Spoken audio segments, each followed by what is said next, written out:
Film dimulai dengan diperlihatkannya seorang pria Jepang bernama Tomo dengan beberapa bawahannya sedang menyiksa seorang pria bernama Kyunsik. Yang mana pria tersebut ternyata adalah anggota kepolisian yang tertangkap basah tengah menyelidiki mereka atas penyeludupan narkoba yang tengah mereka lakukan. Tak berselang lama, datanglah seorang pria bersama beberapa bawahannya. Pria tersebut bernama Sung Chul. Sung Chul yang tahu bahwa pria yang sedang disiksa adalah seorang polisi, tanpa banyak basa-basi, Sung Chul pun langsung memukul pria tersebut menggunakan linggis hingga tak sadarkan diri dan menyuruh bawahannya untuk membuangnya ke laut.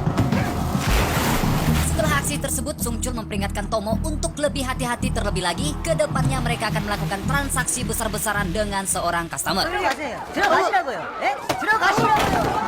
Keesokan harinya terlihat keributan yang tengah terjadi di tempat umum dan seorang petugas yang mengamankan keributan tersebut tak mampu untuk menghentikan keributan yang terjadi. Namun, untung saja sosok jagoan kita yaitu Donli datang dan dengan bogeman penuh cintanya ia dapat menghentikan keributan yang ditimbulkan oleh para preman-preman kocok tersebut.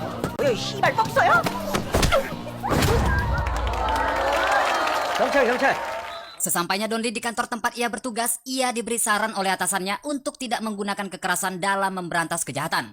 Karena itu dapat merusak citra baik kepolisian. Donli tak dapat menerima saran tersebut karena baginya orang jahat tak pantas diperlakukan dengan lembut.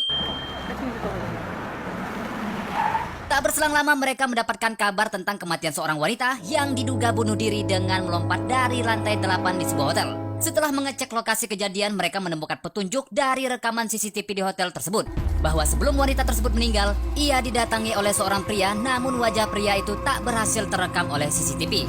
Dan tak hanya itu saja, mereka juga menemukan petunjuk bahwa wanita tersebut sempat mengunjungi klub bernama Club Orange. Bahkan, setelah hasil otopsi keluar, ternyata wanita tersebut juga mengkonsumsi narkoba jenis baru yang bernama Hyper. Dan diduga kuat kematiannya tersebut akibat dibunuh dengan cara dilempar dari lantai 8 oleh seseorang. Di malam harinya, Donli dan rekannya pun memutuskan untuk mendatangi Club Orange yang mana adalah tempat terakhir yang dikunjungi oleh korban. Sesampainya di sana, Donli pun bertemu dengan kenalannya yang membantu mereka masuk ke dalam klub tersebut. Akan tetapi, ketika Donli hendak menaiki tangga, ia dihadang oleh seorang pria bertubuh tinggi gempal yang mana hanya dengan satu bogeman maut dari Donli, pria itu pun langsung terkapar.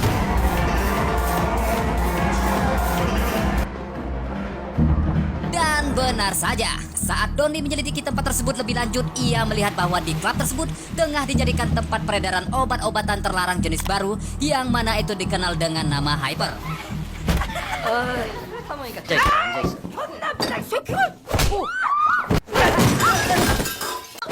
Tak tinggal dia makan hal itu, Donli pun kemudian memberantas satu persatu orang yang menjual obat-obatan tersebut dan berhasil menangkap pemilik klub untuk kemudian dimintai keterangan lebih lanjut. Di sisi lain, terlihat Sung Chul tengah membahas transaksi narkoba yang ia pasok dari Jepang bersama dengan kliennya, yang mana kliennya tersebut adalah seorang wanita dan dia adalah seorang bos mafia yang berasal dari Cina. Karena harga yang miring dan juga sulit untuk mendapatkan obat Hyper yang berasal dari Jepang tersebut, wanita itu pun tertarik dan akhirnya membeli 20 kg Hyper dengan separuh harga, yakni 30 juta dolar. Dengan dibayarkannya uang muka, kesepakatan antara mereka berdua pun terjadi, yang mana Sung Chul menjanjikan akan mengirimkan Hyper itu dalam 2 hari ke depan. Sementara itu dari rekaman CCTV yang terdapat di Club Orange, Donli dan juga rekan timnya berhasil menemukan seorang pria yang membawa wanita yang jatuh di hotel tadi siang. Namun, karena kualitas rekaman yang buruk, Donli pun menanyakan tentang pria tersebut kepada pemilik klub, yang mana ketika ditanya, pemilik klub hanya menjawab tidak tahu, seolah-olah tidak bersalah dan tidak ada hubungannya dengan peredaran obat terlarang di klubnya itu. Mendengar jawaban yang tak mengenakan dari pemilik klub membuat Donli merasa geram hingga akhirnya ia dan rekan setimnya yang lain berpura-pura membersihkan ruangan. Hingga pada saat kamera CCTV tertutup dengan kain, Donli dengan rasa penuh cinta dan kasih sayangnya langsung membogem pria pemilik klub tersebut. Alhasil, pemilik klub itu pun langsung dibuat ketakutan dan tak ingin lagi merasakan bogeman mentah yang diberikan oleh Donli, dan ia pun langsung memberikan keterangan yang sejujur-jujurnya. Yang mana diketahui bahwa pria yang dimaksud dari rekaman CCTV tersebut adalah tamu VIP bernama Hiroshi yang sering mengedarkan Hyper di klubnya. Selain itu, pria tersebut juga adalah seorang pemasok Hyper di klub-klub lainnya yang terletak di Gangnam dan juga Incheon. Mendengar pernyataan yang diberikan oleh pemilik klub, Donli dan juga rekan-rekannya pun membagi tim mereka menjadi 2, yang mana Donli bersama dengan 2 rekannya mendatangi bar yang terdapat di Gangnam. Bar tersebut dikelola oleh wanita bernama Jang. Di bar tersebut, Don Lee berhasil mendapatkan informasi yang mana bahwa pria yang mereka cari-cari adalah anggota dari Yakuza dan pria tersebut adalah pemasok narkoboy dari Jepang. Sementara itu rekan Don Lee yang lain juga berhasil menemukan keberadaan Hiroshi yang mana ia berada di salah satu hotel di Incheon dan sedang teler akibat efek dari hyper yang ia gunakan.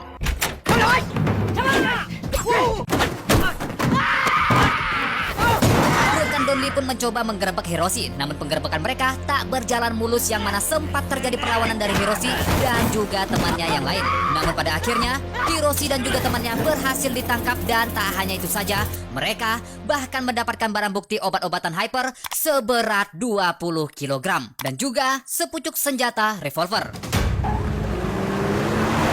Saat dalam perjalanan hendak membawa Hiroshi dan juga barang bukti ke kantor itulah, tiba-tiba saja mobil mereka ditabrak hingga membuat mereka semua yang berada di dalam mobil mengalami luka yang cukup serius.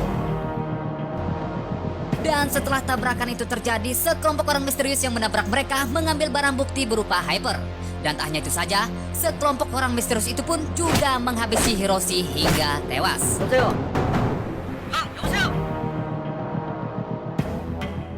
Setelah melakukan aksinya tersebut, sekelompok orang ini kemudian mendatangi tempat penjualan mobil bekas untuk menjual mobil yang mereka gunakan tersebut dan membakar semua barang bukti yang mereka gunakan. Ternyata orang di balik topeng tersebut adalah Sung Chul dan juga bawahannya, yang mana setelah mereka membakar semua barang yang mereka kenakan, mereka langsung mendatangi tempat Tomo berada dan dengan penuh rasa emosi Sung Chul memperingati Tomo untuk lebih berhati-hati dalam menjalankan segala bisnis karena apa yang telah dialami oleh Hiroshi bisa membuat bisnis mereka gagal seketika. Serta tak lupa pula Sung Chul memberikan obat hyper yang berhasil ia rampas dari polisi untuk kemudian memerintahkan Tomo untuk mempersiapkan kembali obat-obat hyper tersebut. Keesokan harinya, Tomo mendatangi seseorang bernama Jongso yang juga merupakan pembisnis yang berhubungan dengan obat hyper. Kedatangan Tomo ke sana adalah untuk menyuruh Jongso membungkus ulang 20 kg hyper yang akan mereka kirim nantinya. Sementara di sisi lain, Don Lee mendatangi rumah sakit tempat rekan-rekannya dirawat. Dan pada saat itu pula ia didatangi oleh seorang polisi bernama Donggu dari divisi narkotika. Yang mana kemudian Donggu memperlihatkan sebuah foto berupa pistol yang ditemukan oleh rekan Don Lee di rumah Hiroshi. Ternyata pistol tersebut adalah milik atasan Donggu di kepolisian yang telah lama menghilang akibat menyelidiki kasus obat hyper tersebut. Dan orang yang dimaksud adalah Kyung-sik, orang yang dilempar ke laut oleh Sung Chul di awal film. Setelah berbicara panjang lebar dengan Donggu dan mendapatkan informasi lebih lanjut, Don Lee pun kemudian mendatangi kantor polisi divisi narkotika untuk bertemu dengan detektif yang juga menangani kasus tersebut. Ternyata, detektif tersebut adalah Sung Chul yang juga kita ketahui merupakan bagian dari kelompok pemasok hyper. Namun di sini, Don Lee masih belum mengetahui hal tersebut. Kedatangan Don Lee ke sana adalah untuk menanyakan detail yang jelas tentang kasus tersebut dan curiga bahwa kasus tersebut ada sangkut pautnya dengan Yakuza. Mendengar hal tersebut, Sung Chul pun berkata bahwa mereka juga sedang menyelidikinya namun belum dapat dipastikan dengan jelas dan ia tak dapat memberikan informasi apapun mengenai hal itu. Perbincangan mereka berdua pun cukup serius, yang mana sebelum Don Lee pergi, ia kemudian bertanya tentang polisi bernama Kyung-sik yang hilang tanpa kabar saat melakukan penyelidikan. Sung Chul pun berkata kepada Don Lee bahwa kasus tersebut bukanlah urusan dari divisi Don Lee dan menyarankan Don Lee tidak ikut campur mengenai kasus tersebut. Seketika suasana di ruangan tersebut kembali memanas, namun untung saja berkat bujukan dari rekannya, Don Lee pun berhasil dibujuk untuk meninggalkan tempat itu. Saat di perjalanan, Don Lee merasa curiga dengan Sung Chul seakan ada sesuatu yang ditutup-tutupi oleh Sung Chul. Akan tetapi, kecurigaannya tersebut tak berdasar. Tak berselang lama, Don Lee pun mendapatkan informasi dari Donggu tentang tempat jual beli mobil bekas dan Don Lee pun langsung bergegas mendatangi tempat tersebut. Bertemulah ia dengan seorang bertubuh gempal bernama Corong. Di sini, Corong terlihat sosok dan menantang Don Lee untuk gelut dengannya. Namun apesnya, hanya dengan satu bogeman dari Don Lee, Corong pun berakhir mencium tanah dan dibawa ke kantor polisi. Diketahui bahwa Corong menjalani bisnis jual beli mobil bekas dan juga mengelola klub malam. Saat ditanya oleh Don Lee tentang peredaran narkoboy di klubnya, Corong pun menunjukkan sebuah foto yang tak lain adalah foto Tomo dan Jongso. Di mana kemudian Corong mengatakan bahwa Tomo sering berkunjung ke barnya setiap akhir pekan dan juga membawa orang-orang Jepang untuk menjual narkoboy di sana. Don Lee pun kemudian meminta Corong untuk mengantarkannya ke klub tersebut guna mencari Tomo. Setibanya di klub itu, Don Lee kemudian dihadang oleh para kroco yang mana dengan singkatnya, para kroco-kroco tersebut ditumbangkan dengan mudah oleh Don Lee. Di sana Don Lee tak dapat menemukan Tomo, melainkan ia hanya mendapati Jongso saja dan meminta Jongso untuk memberitahukan lokasi Tomo berada. Jongso yang ketakutan pun kemudian memberikan lokasi persembunyian rahasia Tomo, yang mana kemudian Don Lee pun bergegas untuk pergi ke sana. Sementara itu di sisi lain, terlihat bos Yakuza bernama Ichijo mengetahui bahwa Tomo telah berkhianat dan mencuri hyper darinya. Ichijo pun kemudian mengirimkan bawahannya bernama Riki untuk menghabisi Tomo dan juga orang yang bekerja sama dengannya, yang tak lain adalah Sungchul. Setibanya Riki di Korea, ia dan pasukannya pun bergegas mendatangi markas Tomo dan menghabisi anak buah Tomo, namun pada saat itu Tomo sudah berhasil melarikan diri.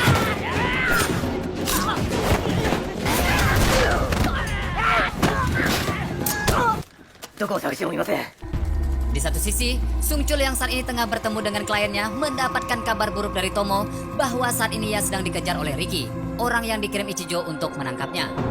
Karena hal itulah Tomo memilih bersembunyi daripada mengantarkan hyper tersebut kepada Sungchul, karena ia meyakini bahwa hyper yang ia bawa saat ini adalah jaminan keselamatannya agar ia tak dibunuh oleh Riki. Mendengar hal tersebut, Sungchul pun menunda transaksinya dengan kliennya tersebut, namun sang klien yang merupakan mafia Cina kembali memperingatkan Sungchul jika Sungchul tak menepati janjinya, maka mereka akan berakhir dengan keadaan yang sangat tragis. Singkat cerita, Tomo yang hendak melarikan diri dari tempat persembunyiannya di hotel, tiba-tiba dihadang oleh Riki dan juga anak buahnya, yang mana mereka berhasil menemukan keberadaan Tomo dari informasi yang diberikan oleh anak buah Tomo. Tomo pun kemudian dibawa pergi, namun pada saat di parkiran hotel, Don Lee sepintas melihat Tomo yang dibawa menggunakan mobil, hingga akhirnya Don Lee pun berhasil menghadang mobil yang membawa Tomo dan baku hantam pun tak dapat dihindari lagi.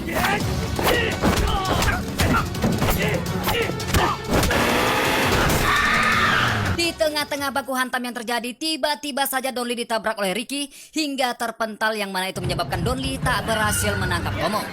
Riki yang berhasil membawa Tomo pergi, kemudian membawa Tomo ke sebuah dermaga, dan di sanalah Riki menyiksa Tomo agar Tomo memberitahukan lokasi keberadaan hyper yang ia sembunyikan. Namun sayangnya Tomo tak mau memberitahukan itu karena ia meyakini jika ia memberitahukan letak keberadaan hyper tersebut, maka Riki akan langsung menghabisinya. Tomo yang tak kehabisan akal pun kemudian membuat penawaran kepada Riki atas keselamatan nyawanya, karena hanya dirinya lah satu-satunya orang yang mengetahui letak hyper itu berada. Akan tetapi Riki tak tertarik dengan penawaran yang diberikan oleh Tomo dan lebih memilih untuk mencarinya seorang diri. Hingga akhirnya Tomo pun berakhir dengan kondisi tak bernyawa.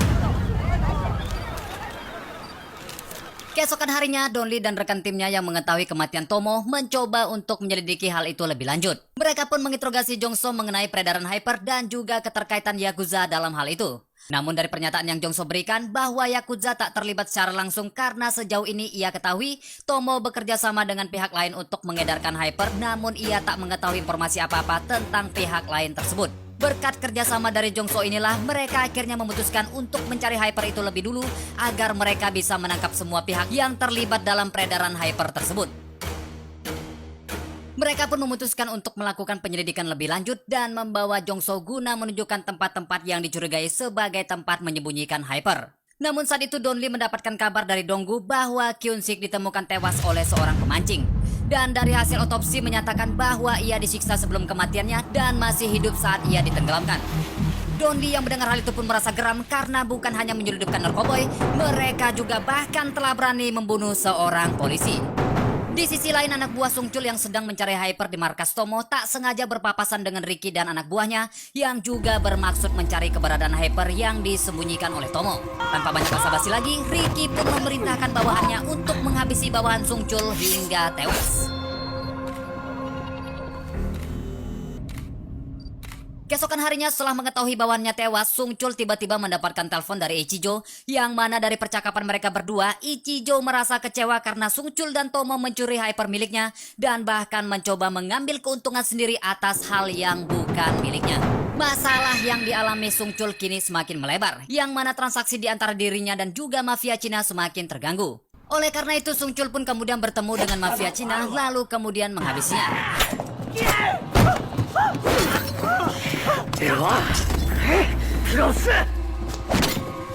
Sungchul pun memaksa wanita yang menjadi bos mafia Cina tersebut untuk tetap membeli hyper darinya meskipun ada keterlambatan dalam pengiriman paketnya.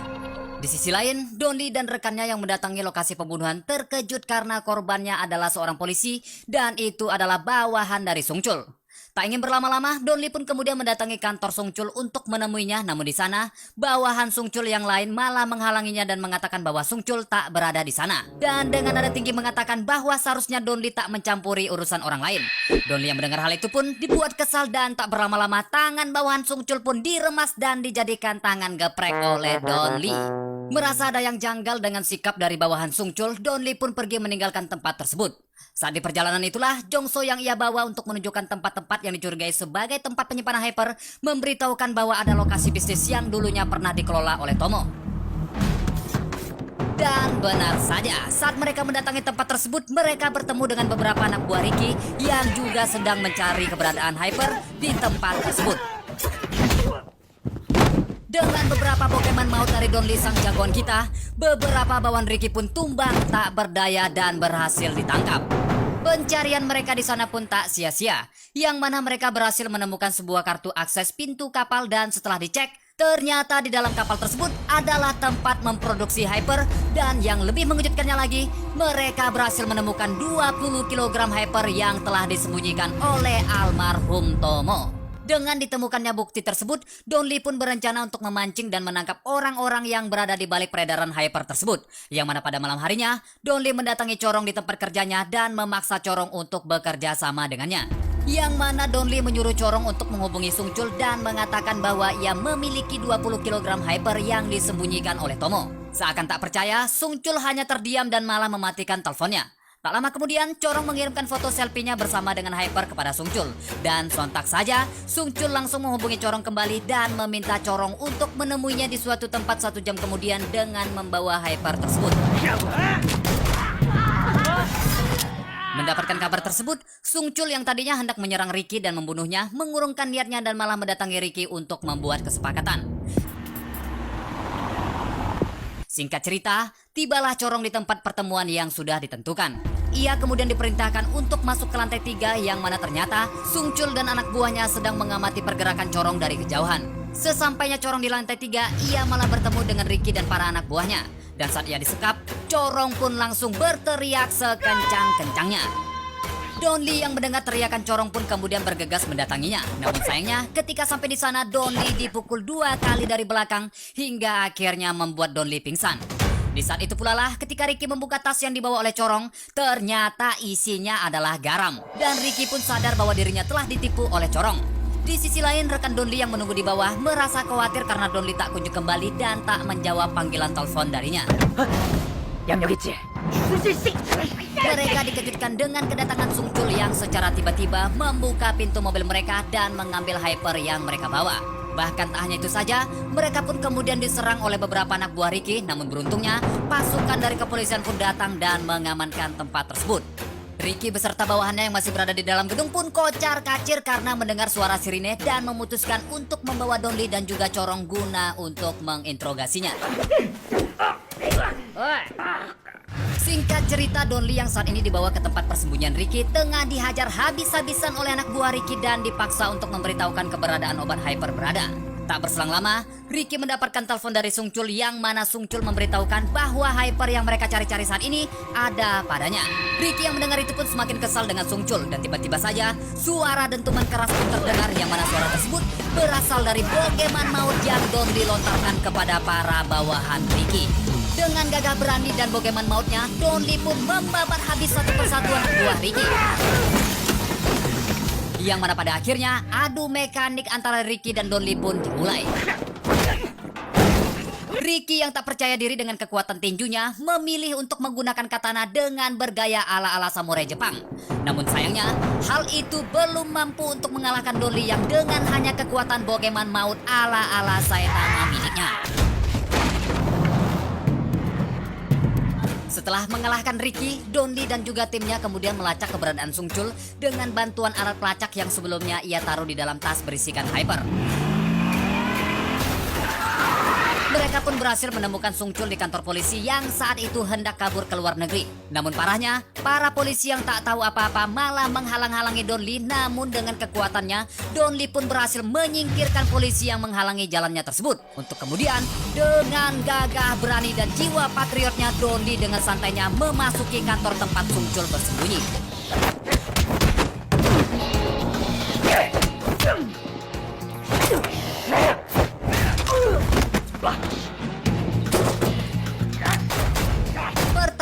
sengit antara Donli dan Sungchul pun tak dapat dihindarkan. Yang mana dari pertarungan tersebut, Donli sempat dipojokkan oleh Sungchul yang tiba-tiba menembakkan pistolnya, namun untung saja tembakan tersebut tak mengenainya.